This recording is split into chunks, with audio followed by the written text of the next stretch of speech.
USDA Animal and Plant Health Inspection Service in Riverdale, Maryland. I'm appreciative of being here. As the Congresswoman said, we are here to listen and also identify solutions as we move forward in our response dealing with the live brown apple moth program in California. I have been in my post for the last 5 years, since 2003. Prior to that, I was the national coordinator for the cotton programs since 2000. And before joining the USDA in 2000, 17 years experience managing large-scale pest control and eradication programs, including the boll weevil eradication program. Obviously, I've been very privileged and honored that have had the opportunity to contribute to successful weevil eradication that really ended up eliminating the use of 1/3 of all insecticides in the United States. So some of these programs are obviously very successful and do work and do help in protecting the environment, the economy, and agriculture. My background is in entomology, and I have a bachelor's degree in entomology. I had the opportunity to work with scientists across the country over the last 20 years or so. Due to technical difficulties, there is no audio for the next 54 seconds. We miss Ms. Rossi's introduction of herself. I apologize for the inconvenience. Please stay tuned. The audio will resume shortly. Thank you. Dealing with some of the more problematic conventional chemicals that have posed various challenges to human health and the environment. The Registration Division is responsible for the registration of pesticides or licensing them in the United States. Every pesticide product has to be federally registered. We are given this authority under the Federal Insecticide, Fungicide, and Rodenticide Act to license the use of pesticides. And before these pesticide products can be marketed and used in the U.S., EPA evaluates the data supporting them to assure that they can be safely used without posing unreasonable risks to humans and the environment. We are also given authority, which will be discussed, I'm sure, today, under Section 18 of FIFRA to approve emergency exemptions for the use of pesticides. These are usually unregistered products that are not registered for any use, and they're for a limited time. The 18 process is an accelerated process where the agency conducts scientific reviews to evaluate the nature of the emergency, the use patterns proposed, and the potential impacts to human health and the environment. And I'm very pleased to be able to be here and listen to the remarks made. Thank you. Thank you. And our final panelist is Dr. Frank Zellum, Department of Entomology, Professor and former Vice Chair of the Department of Entomology, former Director of UC Statewide Integrated Pest Management Program at the University of California, Davis. Thank you. It's a pleasure to be here today. I have been a faculty member at UC Davis for over 28 years now. My research is on agricultural entomology and integrated pest management, and I particularly work on fruit and nut crops. Some background on invasive species. In 1995, I was appointed as a member of the Governor's Pest Eradication Task Force. That was back in the Medfly days. Among crops I study are strawberries and caneberries. And about half of these in California are grown in Santa Cruz and Monterey counties. And that's when I became interested in light brown apple moth. And it was immediately after the initial finds of light brown apple moth, and I was concerned with the moth in terms of its potential impact on the berry industries in Monterey and Santa Cruz counties. And so one of the first introductions I had to the pest was trying to work with the industry and with the agricultural commissioners in both counties to try to develop a workable certification program so that the growers could ship their berries from those counties. And that was in advance of a quarantine actually having been established. And I've continued to work with caneberries and strawberries in that area, and I've seen light brown apple moth in the area since then. All right, thank you. All right, we're going to start with the agenda questions. First question is, what does it mean to eradicate the LBAM, and is it possible to achieve that standard? Is it truly feasible? And if it isn't feasible, then what is we are unable to eradicate it? What happens then? Let's start with Dr. Lovett. Thank you, Congresswoman. Yes, the CDFA, along with the USDA, follows the internationally accepted definition of eradication that established by the Food and Agriculture Organization of the United Nations and the Pest Prevention Council, and that is eradication is the application of phytosanitary measures to eliminate a pest from an area or geographic region. Again, this is an internationally accepted definition, and that's the one that we go by. In practice, of course, what it really means is we put out trapping and surveys according to internationally accepted scientific protocols, and we don't find the pest for a given period of time. So that's kind of the practical definition, a lack of detection given intensive survey. In practice, what we have is various guidelines that come down from the International Pest Prevention Convention, and those guidelines come to our primary state entomologist. He comes up and designs various trapping and monitoring protocols. Those are then implemented, and after several lifetimes of no detection, then we have eradication. These trapping protocols and surveys that are designed by our primary state entomologist have been accepted by the USDA. They've been accepted by various scientific advisory panels. They've been accepted by other states, and they've been accepted by most all foreign nations, including the European Union, Mexico, Canada, and Japan.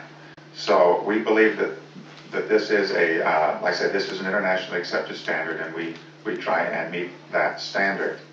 When eradication is not feasible, we have, or the USDA usually establishes some form of scientific advisory panel. In some cases it's the state.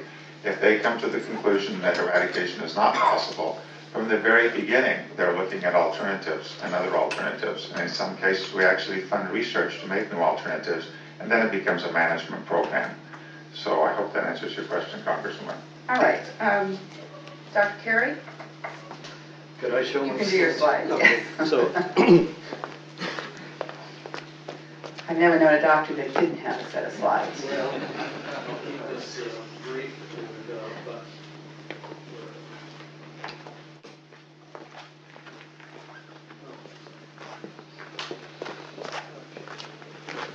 so this will take about 5 minutes. And this is the midline invasion of California implication for LBAM eradication. And there's the medfly, just for old time's sake, there's Jerry Brown. For old time's sake as well, huh? And But he had hair, no. so there is the paper that I wrote after having served on the panel for about 3 years. And I was convinced that we were not eradicating the medfly, but rather it was basically in remission and would reappear. So there's the paper, and I just simply, where are we here? So I point out that eradication is very difficult, and also I didn't come to this conclusion lightly.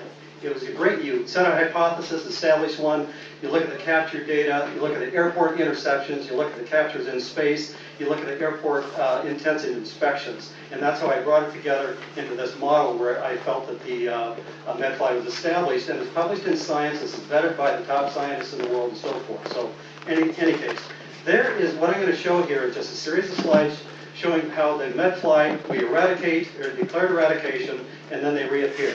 So there it is in the upper left, Ventura County, San Diego County, and so forth. You probably know the LA Basin.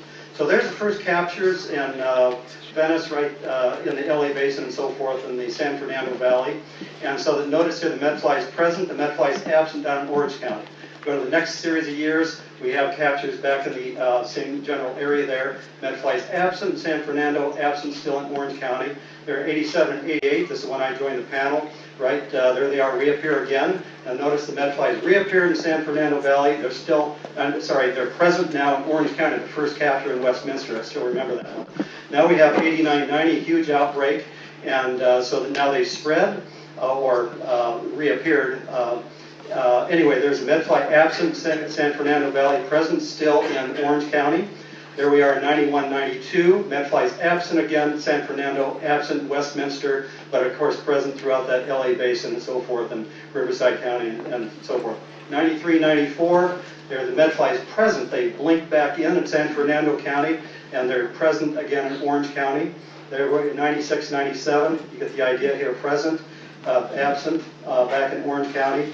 Now they're back again in Orange County, absent back in San Fernando. That's 98. 99 and 2000, they're still in LA County, absent San Fernando, absent in Westminster, and here we are at the present. So that last year, in October, Pacific Palisades, they captured one, and then in 05, they captured some up here. Now, here's the, so here is the composite. We've captured 2,000 medflies in the history of California. It's cost, I don't know, $500 million or so to eradicate this, and there have been 20 or 30 eradications by that definition. Now, here is the sequence of... Excuse me, you said we've captured 2,000 medflies at a cost of how much? I think it's about $500 million. Maybe CDFA can give me better. But it was $100 million just in 1980 to 82. And so I don't know the other costs, but if you did that in current dollars, I'm sure it's up there. But it's at least $250 million just for, you can put these medflies in a cup. That's how many we've captured, just a coffee cup, 2,000 medflies. Now here's the sequence of the applications so that you see the idea that it never goes away. You're just, once it's here, it's called what I call the invasion ratchet. You simply, it's there, but you can't go backward because eradication is so incredibly difficult. And so there's the programs. And so I just sequenced through these 10 more seconds. Is this where spraying took place? Yeah, that's right, spraying or intervention.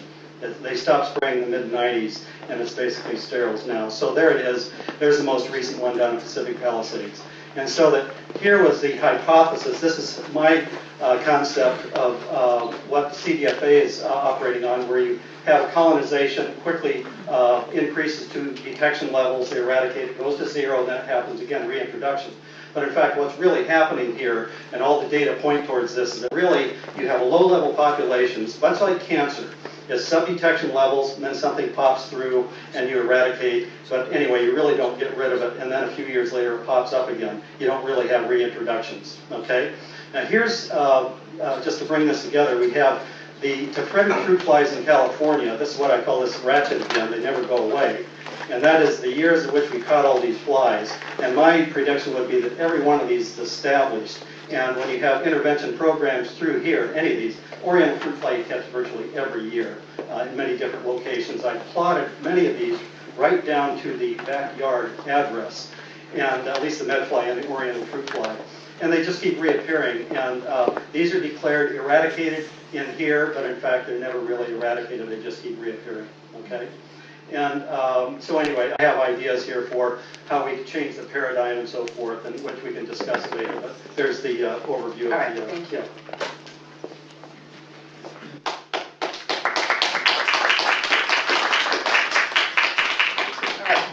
I'd ask you to refrain from applause because this is not a, this is a discussion, and the value of everyone's testimony should not be commented on. All right, who would like to be next? Not everyone needs to comment on this if they're not prepared to do so or don't have an expertise. Dr. Harder? Oh, All right. And Mr. Osama El-Lissi? Would I like to make comment on eradication? Sure.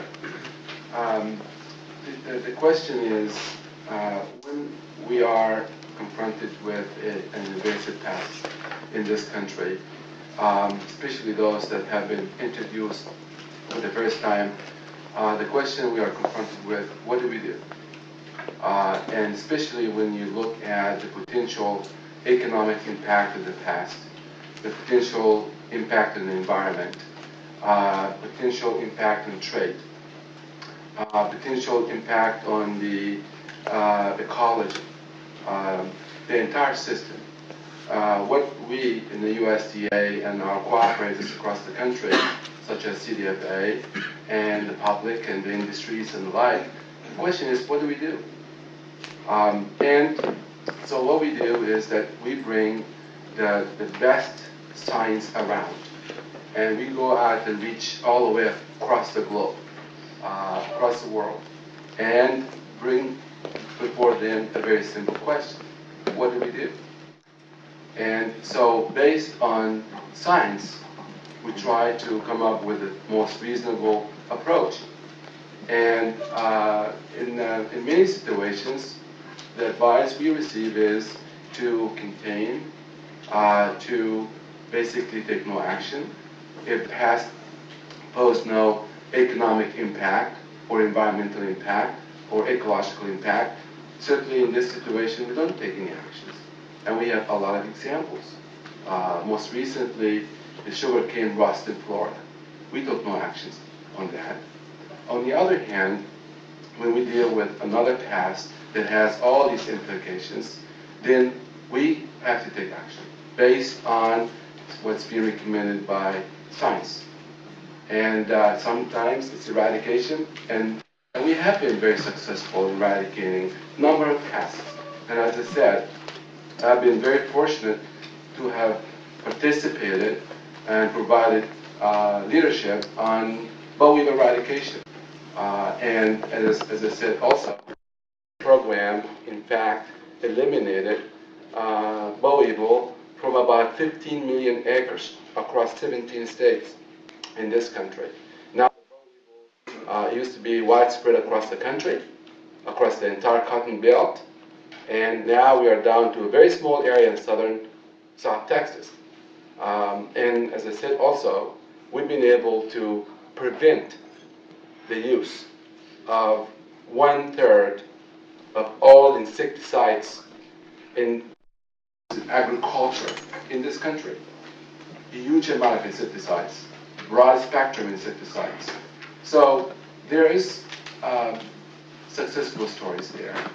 But on the other hand, if eradication is not an intended objective, what we do is come up with the most reasonable approach to manage the pest and keep it at bay, and again prevent the economic, environmental impact and the like. So there isn't a specific criteria that we, or a specific mold, if you will, that we use every time we deal with a pest or disease. In the live brown apple moth situation, I think technical working group, and by the way, we have at least 2 members of the technical working group present here at this meeting. The recommendation is that we have an, much like Pt.1 in Idaho. Also, we are pursuing eradication because we have an opportunity there to eradicate Pt.1. Okay, thank you. Ms. Razi or Dr. Sullivan? I think from EPA's standpoint, we look to our colleagues in USDA to determine if the pest is a quarantine pest and the impact, the possible impacts. I think, first of all, as an agricultural entomologist, I don't want to see pests introduced and established in the country, but I also think it's important to consider the biology of the pest before you approach the eradication. And pests like boll weevil has a very narrow host range. Light brown apple moth has a very broad host range.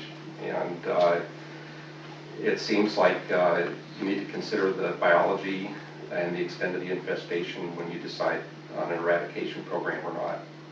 And so that seems to be one of the steps involved. And another one, is it important to eradicate or not, is a really important question. And that's a decision clearly that is a decision that APHIS and CDFA must make.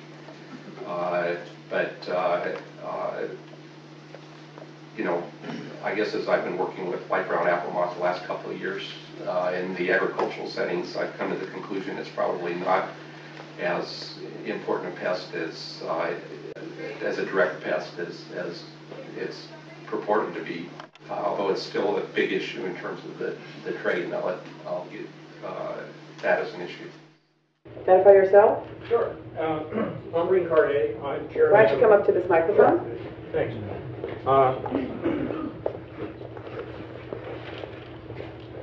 I'm Reen Carday. I'm chair of the entomology department down the road at University of California, Riverside. I've been there for 12 years. And before that, I was at the University of Massachusetts, and before that, Michigan State University. And I've worked on a lot of the invasive insects through the years, and served on technical working groups, including the light brown apple moth.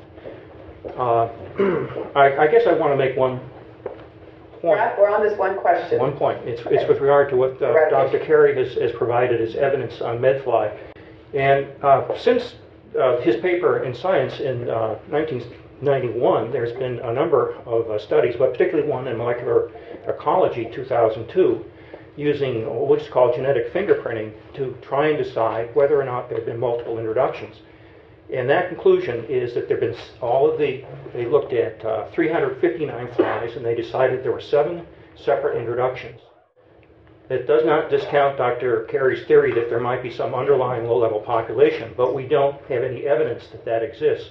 What we see is that those peaks that turn up periodically represent populations from Hawaii, from various places, probably in Central America.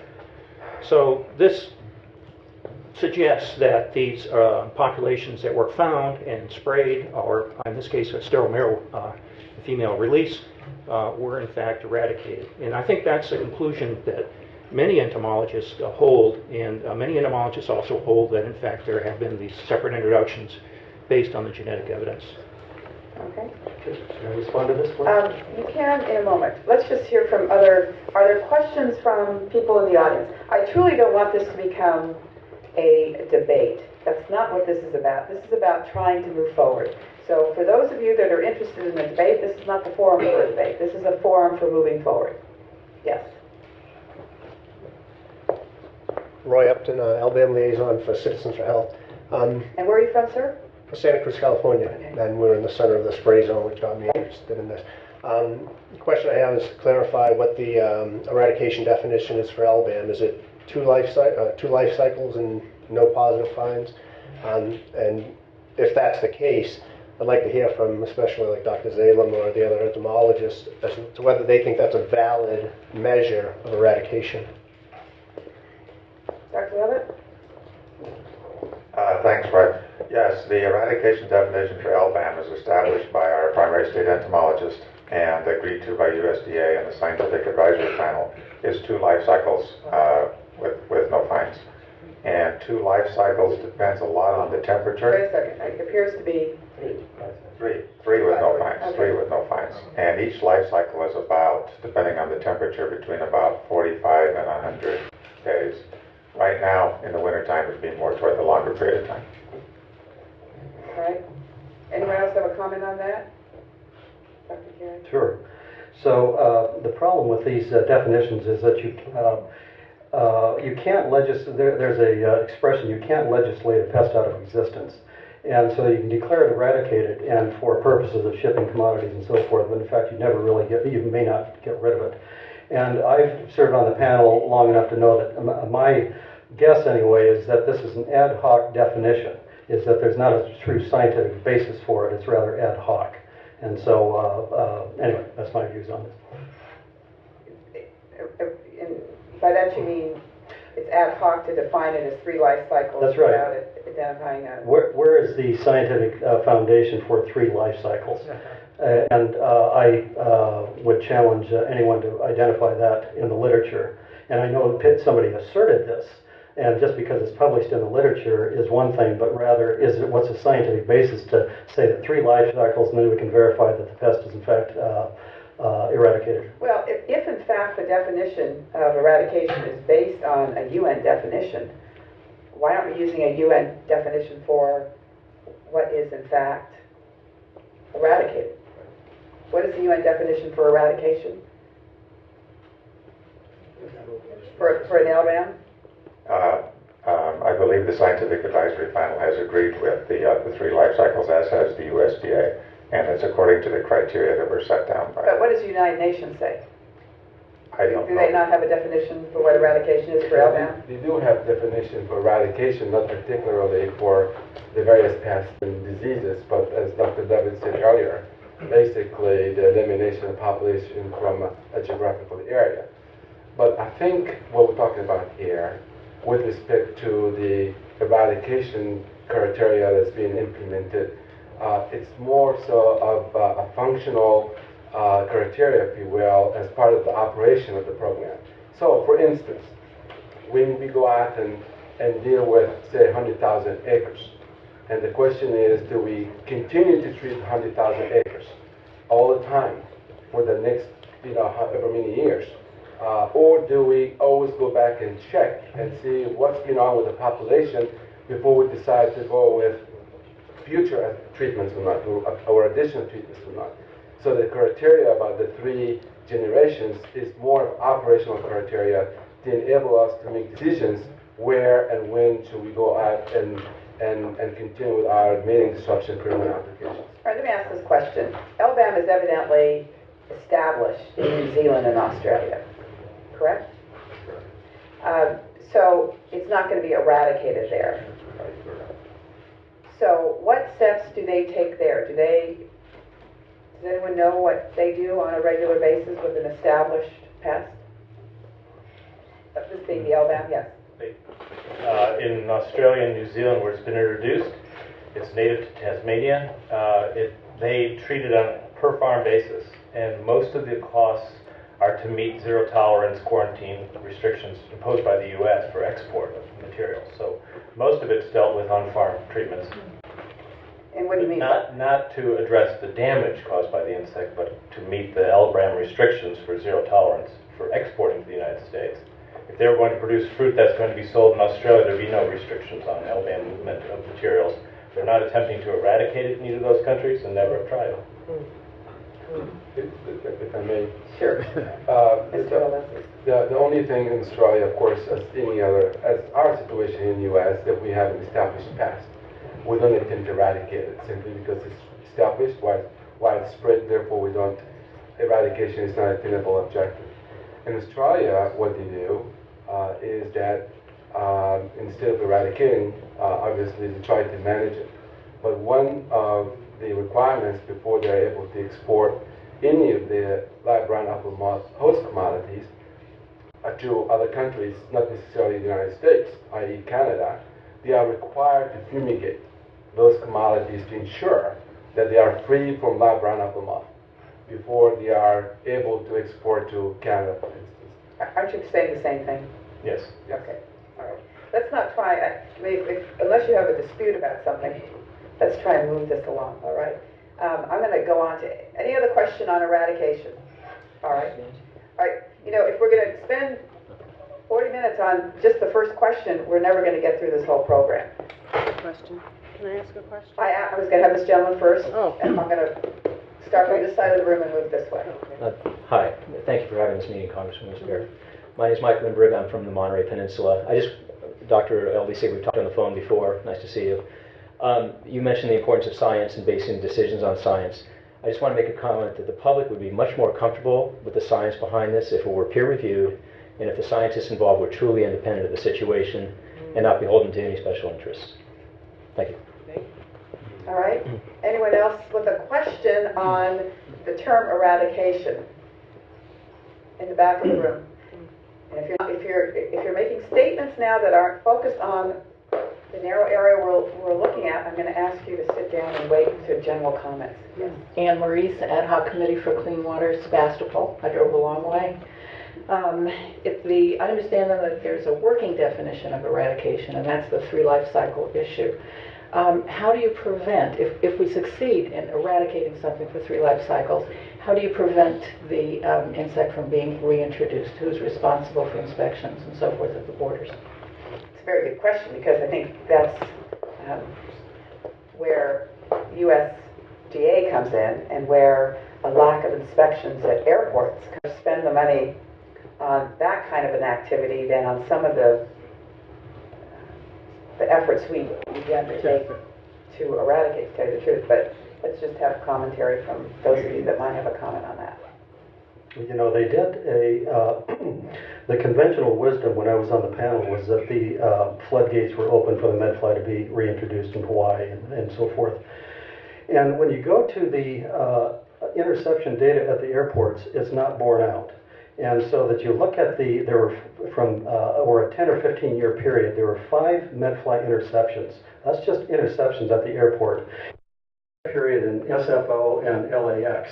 Then you go to Hawaii where they inspect every person right down to the handbag when they. I talked to the APHIS person there, expecting to hear that, yeah, they've intercepted hundreds and so forth. They said something like 2 or 3. It's only that.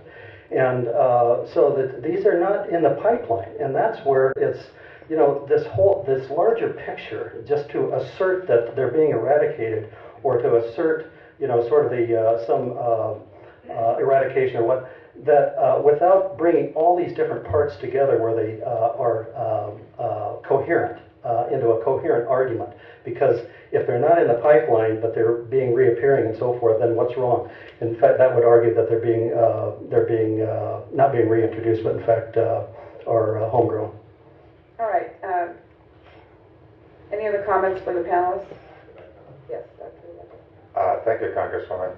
Yes, I would just like to say that our belief is that with increasing trade and tourism, there's tremendous opportunity for reintroduction and introduction of foreign pests into California and the United States.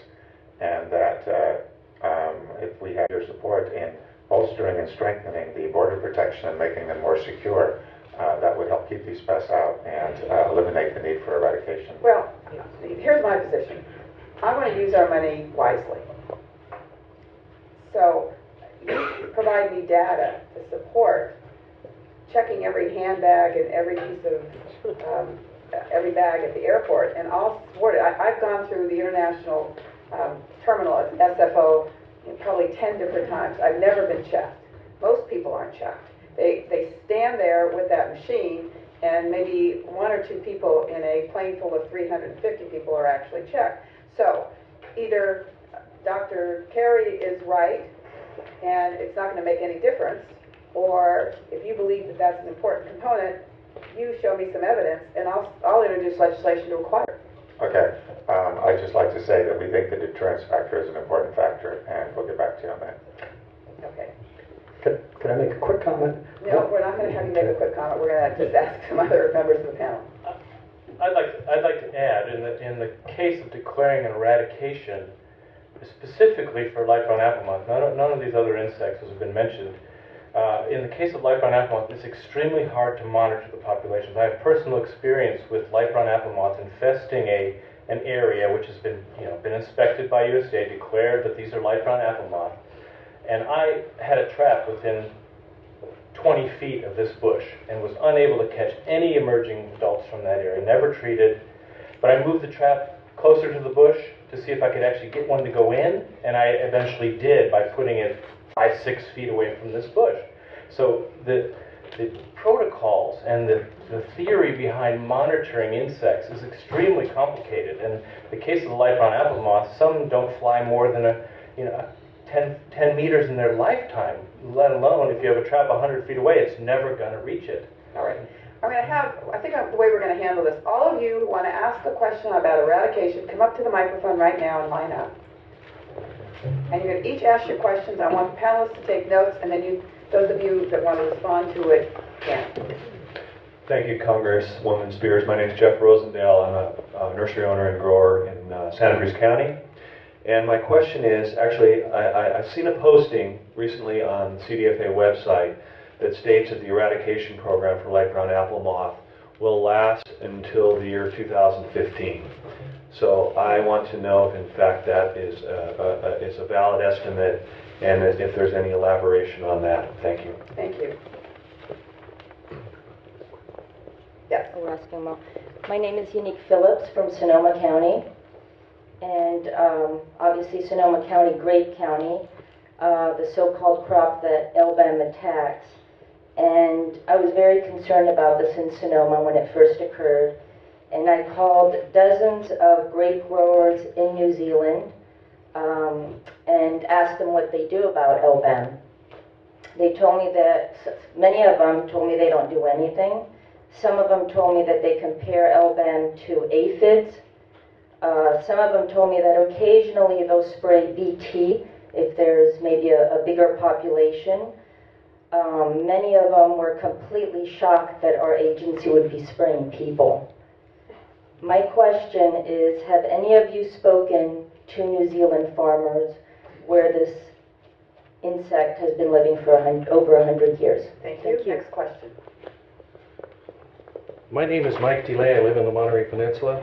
My question on eradication, it really hinges around observation, and that's, I noticed that Dr. Harder and Dr. Carey provide information on the light brown apple moth.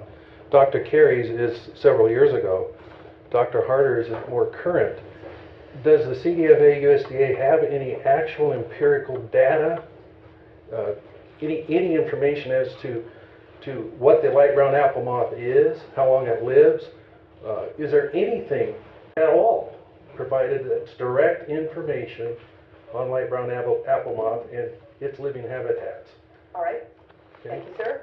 All right. Those are the questions on eradication. We're going to have our panelists respond, and then we're going to move forward to the next section, which is the anatomy of the decision to spray. All right. Comments on the questions that were just asked?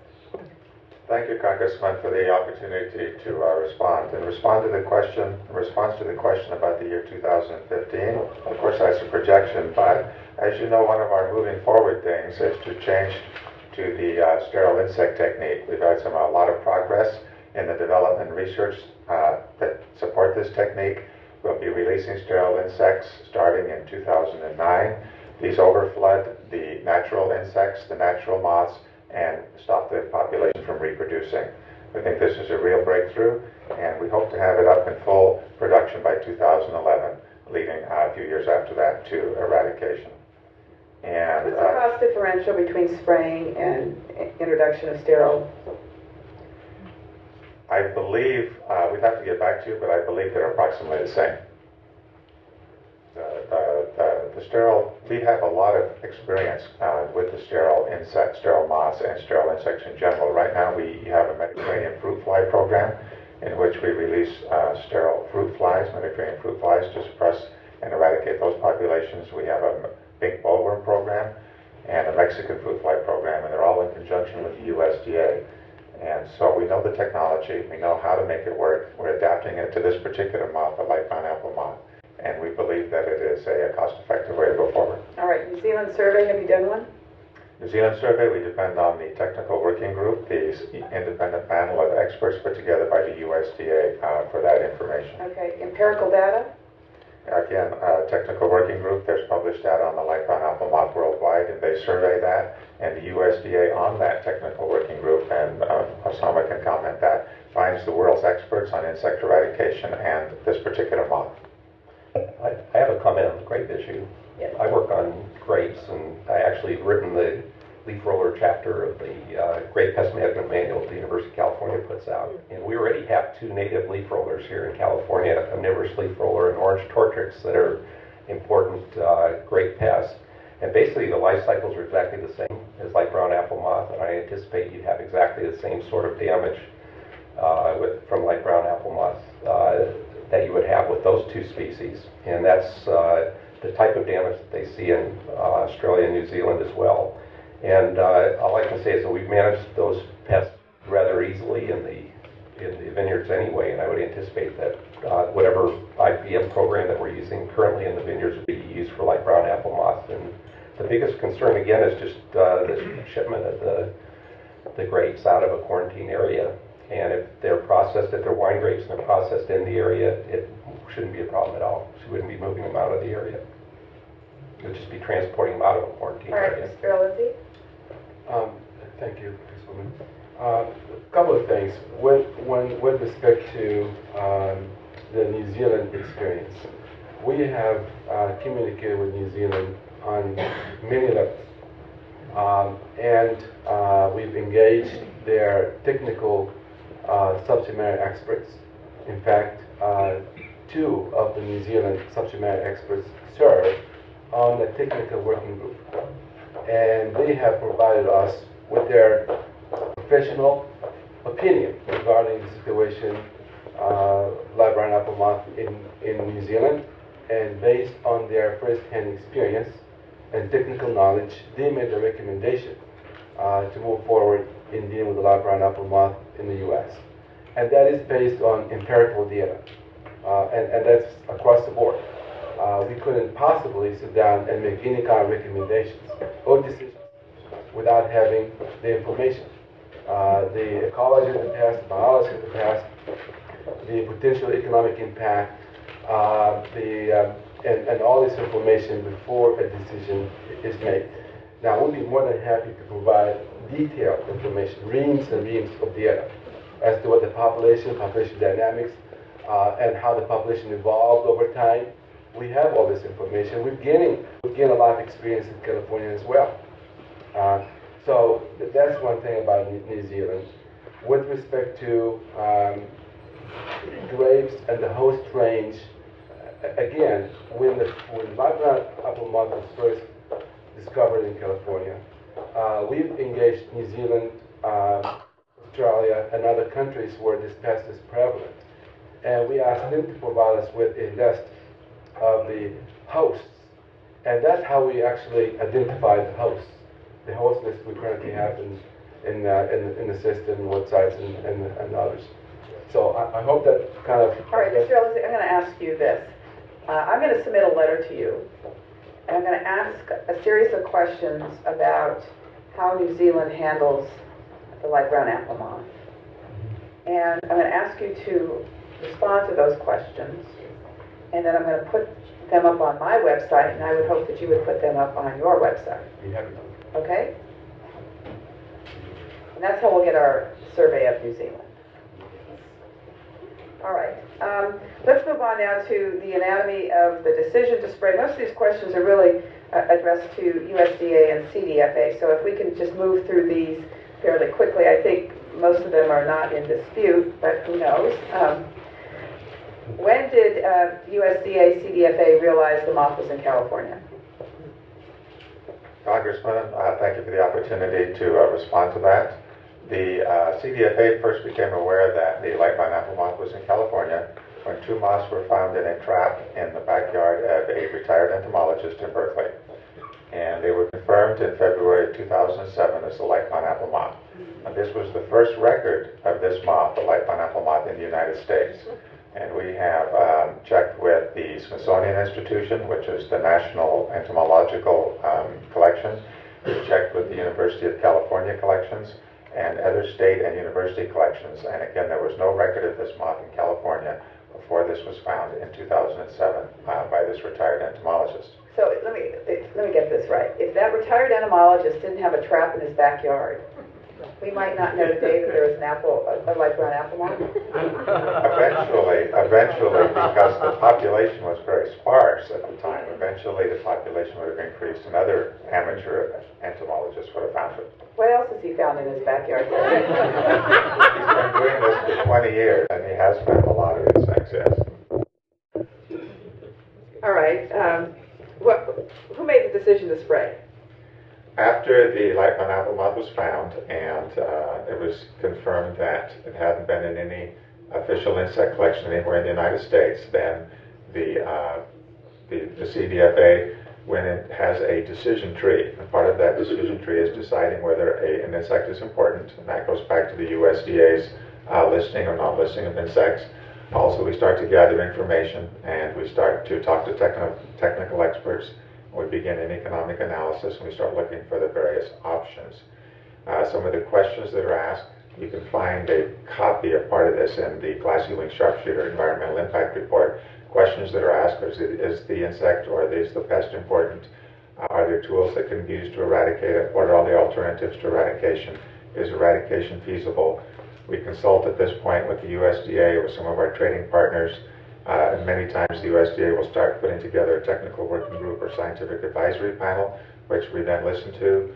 We then start checking with our in-house physicians, with the Office of Environmental Health Hazard Assessment, on the safety of possible alternative methods, and with the Department of Pesticide Regulation and the EPA. All of this information then comes together into a recommendation, usually from a scientific advisory panel, that eradication is feasible and it should be undertaken and it can be done safely.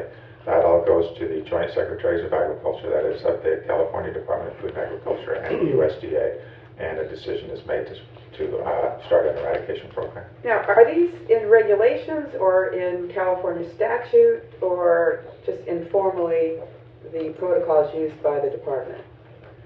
The department, I believe, has the power to, or the mandate to try and keep pests out of California and to keep them controlled as much as possible. But I'm not a legislative expert, so. We do have legislative experts in the audience. Who is the legislative expert in the audience? That would be Miss Rainbag. Hi.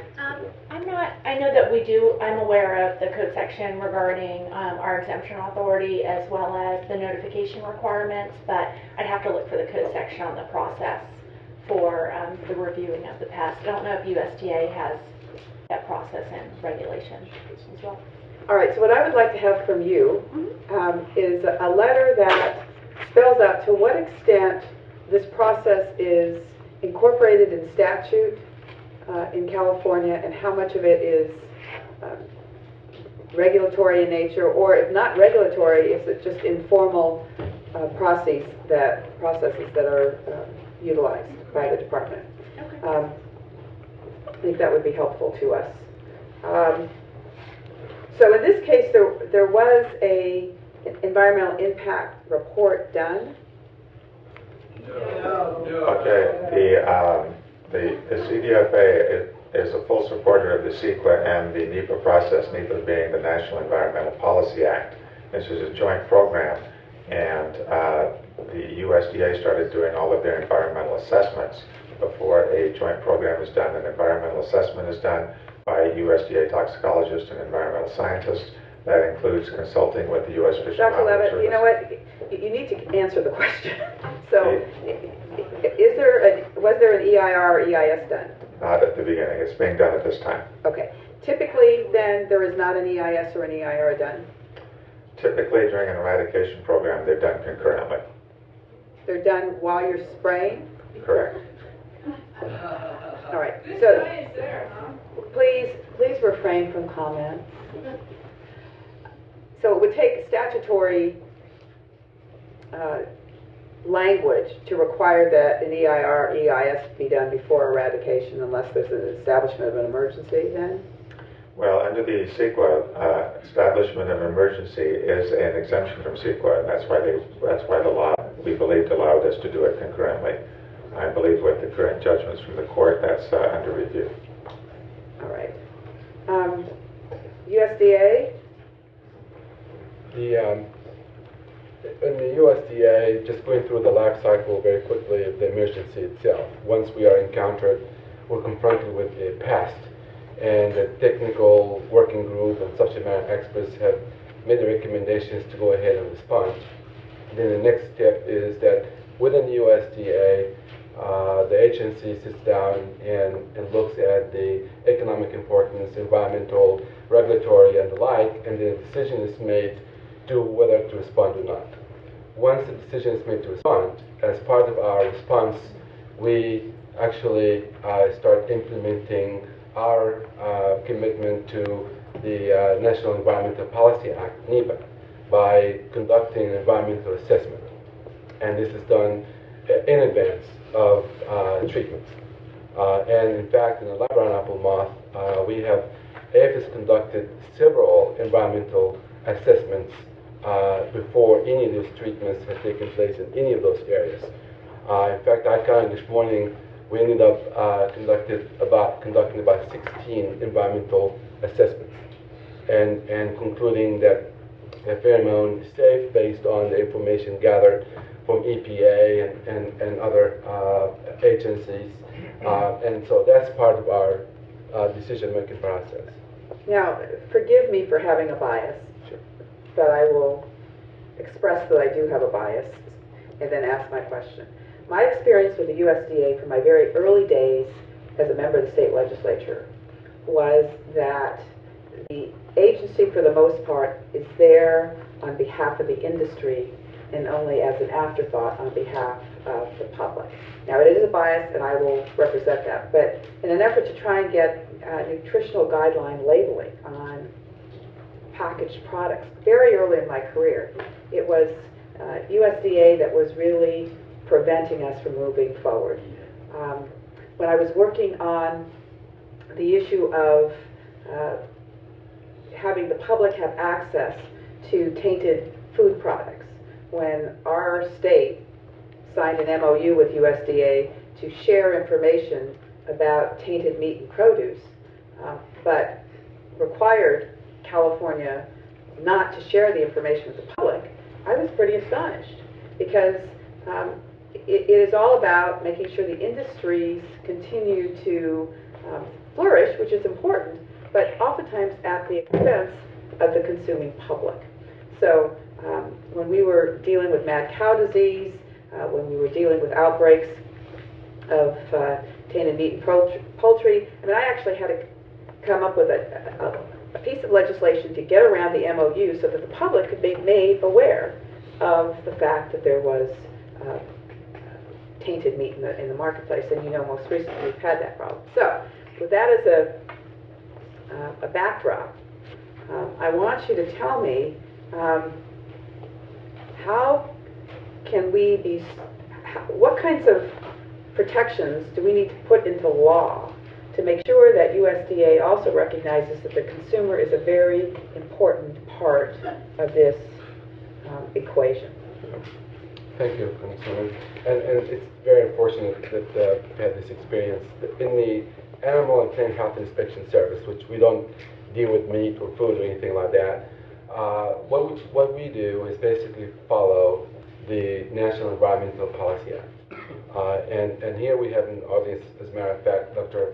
Ken Sealing, who is the head of the Environmental Assessment section of APHIS. But once the information is gathered, analyzed, then communicated to the public through various venues.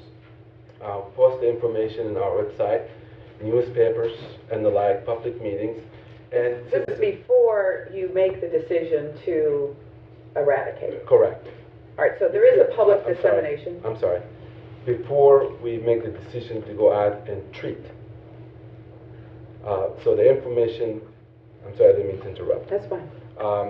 The information is disseminated to the public and solicit comments.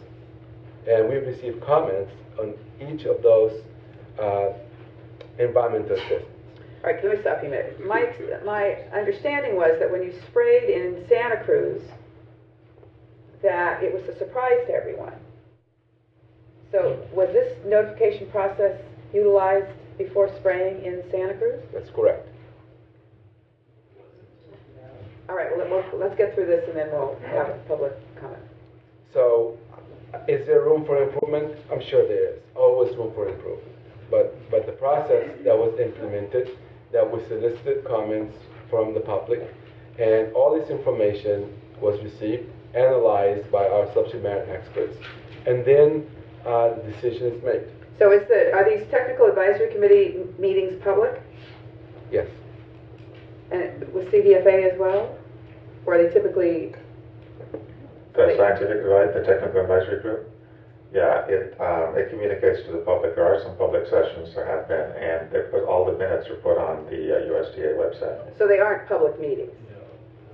Is that correct? Most of them have a public reporting session, but not all of them. But all the minutes are on the website, and you can communicate. People can send questions to the TWIG through our LBAM email address, lbam@cdfa.ca.gov. Okay. Yeah, just a quick comment. Sure. Just want to make sure that I'm not confusing anything here. Just want to separate the environmental assessment channel from the technical working group channel. And what I was talking about is that our in-house subject matter experts in APHIS, in consultation with other federal agencies, state agencies, we sit down and analyze all the public comments before they render a decision regarding the treatment. So who was on the technical advisory committee? In fact, we happen to have the chairman of the technical working group here, and Vic Mastro is here, but I do have a list here of all the subject matter experts. Can you just identify who they are? Vic Mastro, Ken Bloom from USDA, Eckhart Brockar from New Zealand, Dr. Rincardet from California, Marshall Johnson from California as well, Riverside, David Lance from the USDA, Donald McGinnis from USDA Agricultural Research Service, David Suckling from New Zealand, Bill Wood from Australia. And who makes the determination of who's going to serve on these? Based on Do you take applications from the public? We solicit, no, not from the public, from organizations, individuals that have the expertise. That's technical expertise. Well, but do you send out an informational request for persons at universities across California to seek their participation on the technical advisory committee? Presumably, they're not going to apply if they don't have expertise. But how, it's so much in government is you have to let those who are in the position to provide the advice know about it. If you don't, and you handpick people who you know, then it's not going to be necessarily reflective of the best product. Congresswoman, basically what we do is that we communicate or contact universities, agencies, organizations in the United States and abroad to identify subject matter experts that can help us with the issue that we're dealing with. In this case, we corresponded with the University of California, for example, other universities in the country. Well, there are 10 campuses. Did you communicate with all 10 campuses, or did you contact the president of UC? I can go back and find exactly who we communicated with. I don't know right now. Okay.